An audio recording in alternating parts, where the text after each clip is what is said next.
Алматы облысының Жаңа Алатау Сити қаласында Кей-парк мәдени іскерлік орталығының іргетасы қаланды. Жоба Қазақстандағы корейлердің қоныстанғанына 90 жыл толуына орай жүзеге асырылып, қазақ халқына деген құрмет пен алғыстың символы болмақ. Кей-парк Алматыдан 11 шақырым жерде жеке инвестициялар есебінен салынуда.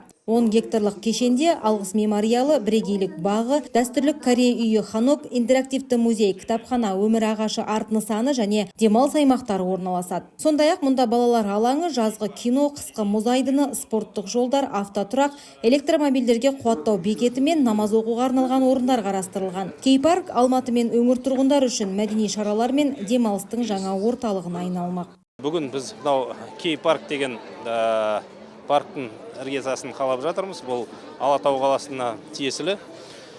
Алатау қаласы өздеріңізге мәлім, өткенде ғана 8-ші осы қыркүйекте мемлекет басшысы айтты, бұған ерекше мәртебе берілетін болады.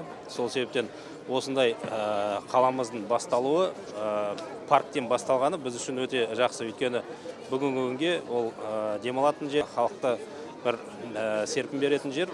Содан бастағанымыз өте дұрыс деп ойлаймын, өйткені тартымдылық осындай парктерден басталады.